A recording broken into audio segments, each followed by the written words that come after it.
அஸ்ஸலாமு அலைக்கும். அஸ்ஸலாமு அலைக்கும்.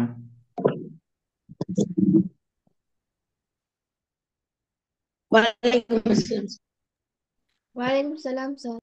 ஓகே, நாங்க லாஸ்டா என்ன பார்க்கணும்னு சொன்னோம்? நாடகமே உலகமா ஸ்டார்ட் பண்ணணும். Zaid MAR. சார் நீங்க அதுல ஓகே சார். என்ன ஆ இது தந்த சார், நீங்க கேள்வி தந்த இந்த பாடத்துல. ஓ ரைட். இது வரைக்கும் பார்த்து நாங்க ஆராய்ந்து பார்த்தால் இந்த உலகத்தில் அதுல இருந்து பார்க்கணும், அப்படியா? இதுல இருந்து பார்க்கணும் தானே? ஸ்கிரீன் ஷேராக இருக்குதா? ஓ சார். இதுல நான் இப்ப காட்டின இடத்துல இருந்து தானே பார்க்கணும், இல்லையா?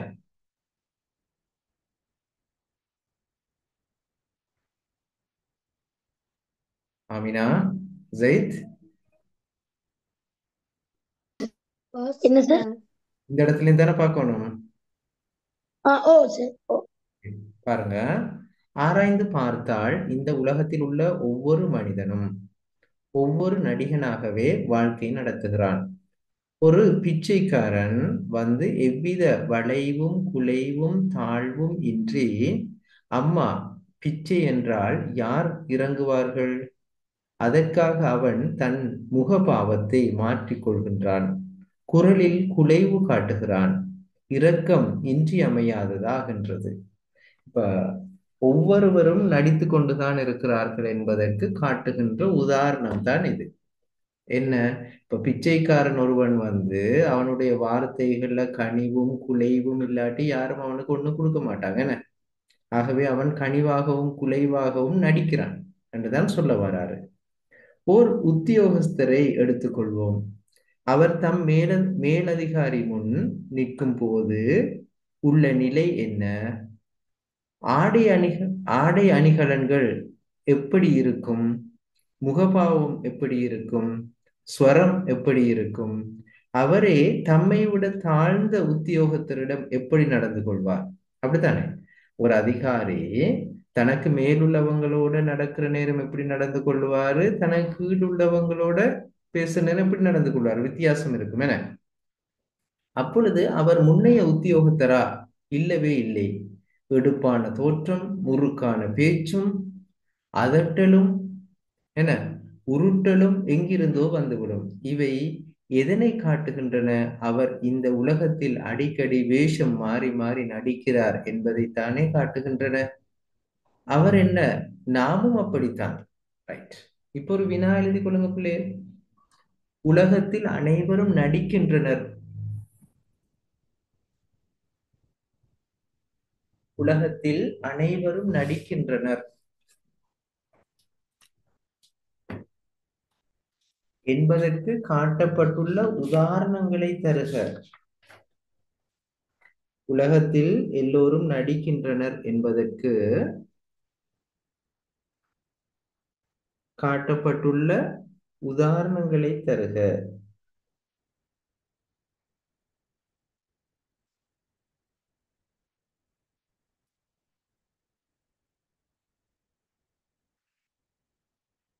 என்ன உதாரணம் சொல்லிருந்தாங்க? ரெண்டு உதாரணம் வந்திருக்கிறார் தானே. அதுக்கு முதலாவது உதாரணம் என்னன்னா, ஒரு பிச்சைக்காரன் தான் பிச்சை கேட்கும் பொழுது எவ்வாறு கனிவாக நடந்து கொள்கிறான் என்பது ஒரு விடயம். அடுத்தது, ஒரு அதிகாரி தனது மேலுள்ள அதிகாரிகளோடு எவ்வாறு நடந்து கொள்கிறார், தனக்கு கீழே உள்ளவரோடு எவ்வாறு நடந்து கொள்கிறார் என்று அவர் காட்டப்பட்டுள்ள விதம். இது ரெண்டையும் உதாரணமாக நாங்கள் எழுதேன். விளைஞ்சுதா? ஆமினா, அப்துல்லா, ஜெயித், சார் என்ன சார்? நான் பேசினது விளைஞ்சா? சார் திருப்பி சொல்லுங்க. நல்லா ஓ கேட்டு சார், திருப்பி சொல்லுங்க. நல்லா கேட்டுக்கொள்ளுங்க. நான் தந்த கேள்வி என்ன? இந்த உலகத்தில் எல்லாரும் நடிக்கிறாங்க என்பதை இவ்வாறு அவர் உதாரணம் மூலம் காட்டுகிறார். முதலாவது உதாரணம் என்ன சொல்லப்பட்டிருக்கன்னா, ஒரு பிச்சைக்காரன் பிச்சை எடுக்க வந்த பொழுது அவன் கனிவாகவும் என்ன குலைவாகவும் அவன் பிச்சை கேட்கின்ற விதத்தை வச்சு அவன் நடிக்கிறான் என்றதை நாங்க பார்க்கணும். இரண்டாவது ஒரு அதிகாரி தனக்கு மேலுள்ளவரோடு எவ்வாறு நடந்து கொள்கிறாரு, தனக்கு கீழே பணி செய்கிறவரோடு எவ்வாறு நடந்து கொள்கிறார் என்பதை காட்டியிருக்கிறாங்க. இந்த ரெண்டு உதாரணமும் எல்லோரும் நடிகர்கள் என்பதனை எடுத்து காட்டுகின்றது. விளங்குதா? ஓ சார். ரைட். ஆமினா எழுதலுமா? அப்துல்லா எழுதலுமா? ஓ சார்.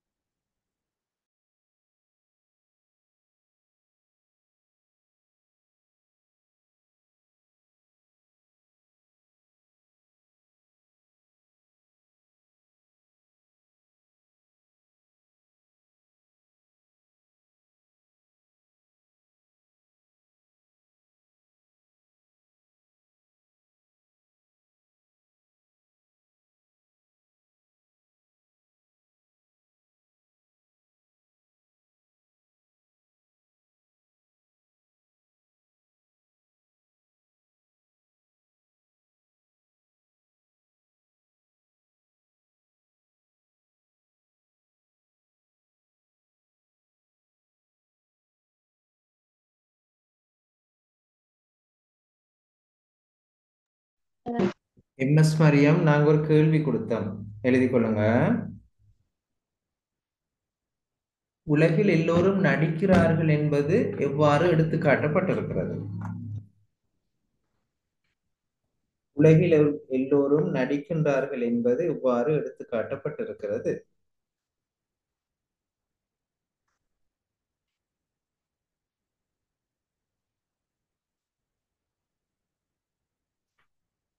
சரியா? அதுக்கு ரெண்டு உதாரணம். எம்எஸ் மரியம், கேக்குதா நான் பேசுறது? ஓகேயா? Okay sir. என்ன ரெண்டு உதாரணம்னா, ஒன்று வந்து பிச்சைக்காரன் வந்து என்ன செய்கிறான், அவர் பிச்சை கேட்கின்ற பொழுது தனது வார்த்தைகளை கனிவாகவும் இரக்கமாகவும் அவன் குரல்ல குலைவும் கொண்டவனாக காட்டுகின்றான். இது ஒரு உதாரணம். சரியா? ரெண்டாவது உதாரணம் வந்து ஒரு அதிகாரி என்ன செய்யறாருன்னா, பாருங்க, தனக்கு மேலுள்ளவரோட பேசுற நேரம் ஒரு மாதிரி பேசுறாரு, தனக்கு கீழுள்ளவரோட பேசுற நேரம் இன்னொரு மாதிரி பேசுறாரு. இந்த ரெண்டு உதாரணத்தை நீங்க எடுத்து காட்டணும். சரியா? ஓகேயா?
உஸ்மான், நான் ரெண்டு கேள்வி கொடுத்திருக்கிறோம். சரியா? சாரி, ஒரு கேள்வி கொடுத்திருக்கிறோம். அத ஓ, ரெக்கார்டிங் பார்த்து எழுதி கொள்ளுங்க. இப்ப எழுதி முடிச்சாக்கள் கை வைத்துங்க. கேள்வியை சொல்றேன்னு எழுதி கொள்ளுங்க உஸ்மான். ஆ சரி சார். உலகில் எல்லோரும் நடிப்புகள் என்பது எவ்வாறு எடுத்து காட்டப்பட்டிருக்கு? சரிதான் சொல்லுங்க. உலகில் எல்லோரும் நடிகர்கள் என்பது எவ்வாறு எடுத்து காட்டப்பட்டிருக்கின்றது? சரி சார். இந்த பிச்சைக்காரன் விஷயத்தை வச்சியும் இந்த அதிகார விடயத்தை வச்சியும் எழுதணும். ஆ.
எழுதி முடிச்சாக்கள் கை வைத்துங்க.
ஆமினா, அப்துல்லா, மரியம், உஸ்மான் எழுதியாச்சா?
Okay, Amina, Mariyam, right. அடுத்ததுக்கு போனாங்க. சரியா? அடுத்தது கவனமா பார்த்துக் கொள்ளுங்க. மக்களின் அறிவை அபிவிருத்தி செய்வதற்கு நாடகத்தை போன்று ஒரு சிறந்த கருவி வேறு எதுவும் இல்லை. அதனாலேயே காலஞ்சென்ற சரோஜினி தேவியார் நாடகத்தை பாமர மக்களின் பல்கலைக்கழகம் என்று கூறுகின்றார்.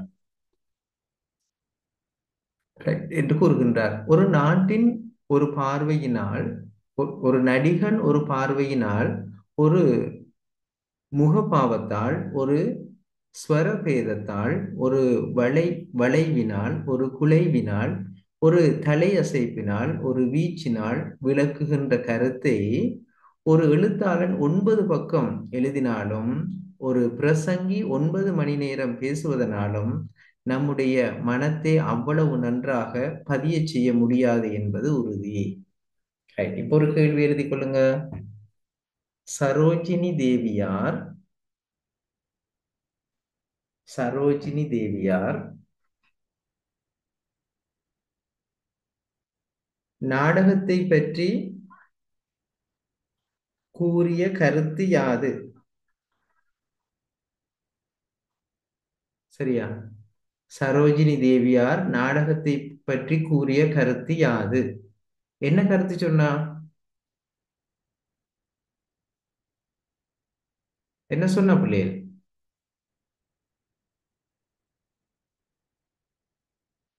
நான் பேசுறது கேக்குது பாமர மக்களின் பல்கலைக்கழகம். என்று கூறினார். எழுதுங்க.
எழுதினார்கள் கை வைத்துங்க.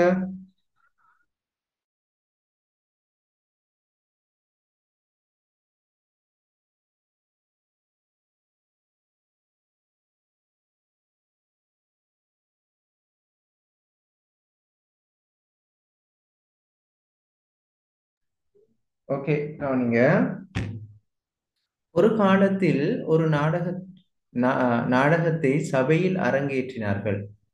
அப்பொழுது நாடகம் எழுதின ஆசிரியரையும் பார்ப்பதற்கு அழைத்திருந்தார்கள்.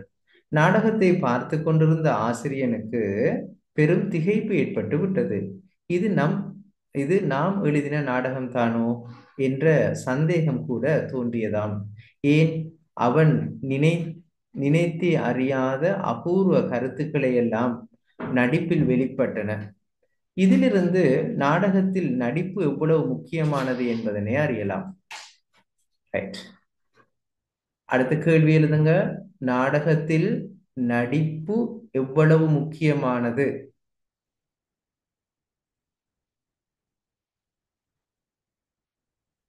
நாடகத்தில் நடிப்பு எவ்வளவு முக்கியமானது என்பதனை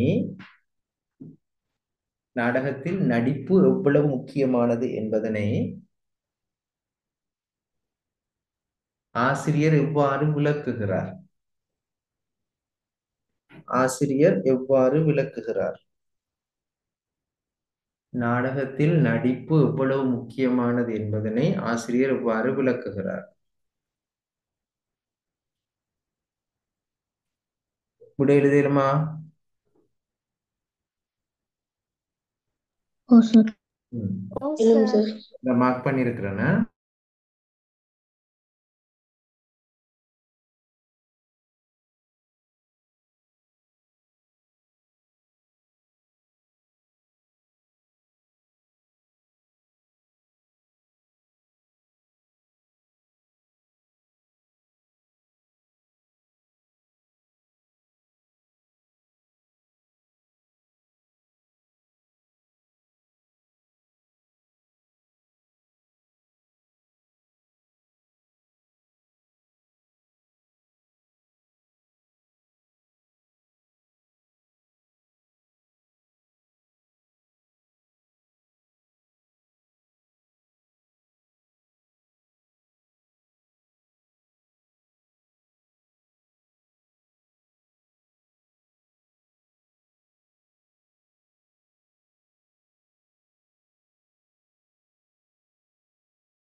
எழுதிட்டீங்களா பிள்ளை?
ஓகே பிள்ளை, பாருங்க.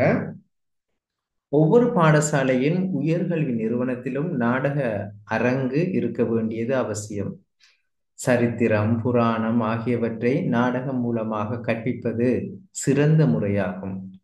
காதால் கேட்டறிவதை விட கண்ணால் பார்த்தறிவது மனதில் நன்றாக பதியும். கண்ணை, செவியை, கருத்தை கவர்ந்து நமக்கு எண்ணறிய போதனைகள் ஈவதற்கு நன்னும் இந்த நாடக சாலையொத்த நற்கலாசாலையொன்று நீடு உலகில் உண்டோ நிகழ்த்து. இந்த பொருளை பாருங்க. கண்ணையும் செவியையும், கண்ணையும் காதையும் கருத்தையும், அதாவது எண்ணத்தையும் கவர்ந்து நமக்கு எண்ணறிய, எண்ணுவதற்கு நினைப்பதற்கு அறிய, போதனைகளை ஈவதற்கு, அதாவது போதனைகளை தருவதற்கு, நன்னும் இந்த, அதாவது தருகின்ற இந்த நாடக சாலை ஒத்த, இந்த நாடக சாலையை போன்ற நற்கலாசாலை, நல்ல கலாசாலை ஒன்று இந்த உலகத்தில் இருக்குமா என்று கேட்கிறார். சரியா? Right, okay. அதுக்கு பிறகு பாருங்க பிள்ளைகள், இந்த அரும்பதங்களை முகபாவம் சொன்ன என்ன? முகபாவம் என்றா பேசுங்க பிள்ளைகள். முகத்தின் உணர்ச்சி முகத்தின் வேறுபாடு. உணர்ச்சி வேறுபாடு. குலைவு என்றா சொல்லுங்க. நெகிழ்வு. நெகிழ்வு. அபூர்வம் என்றா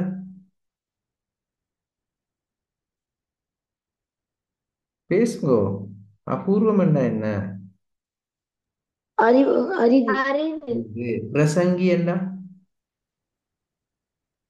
பிரசங்கம் செய்பவர். ஈவது. கொடுப்பது. நன்னும் கிட்டும். எண்ணறிய. நினைக்க முடியாததை அளிப்பறியது. ஓகே. பட்டாபிஷேகம். முடிசூட்டு விழா. முடிசூட்டு விழா. நிகழ்த்துதல். நிகழ்த்துதல். நடத்துதல். ஓகே. அப்ப இதையும் எழுதி கொண்டு இன்ஷா அல்லாஹ் அடுத்த கிளாஸ்ல ஜாயின் பண்ணுங்க. அடுத்த கிளாஸ்க்கு வர நேரம் இதையும் எழுதி கொண்டு வருவோம். ஓகே பிள்ளைகள்? சரியா? அஸ்ஸலாமு அலைக்கும். வலைக்கம் அஸ்ஸலாம்.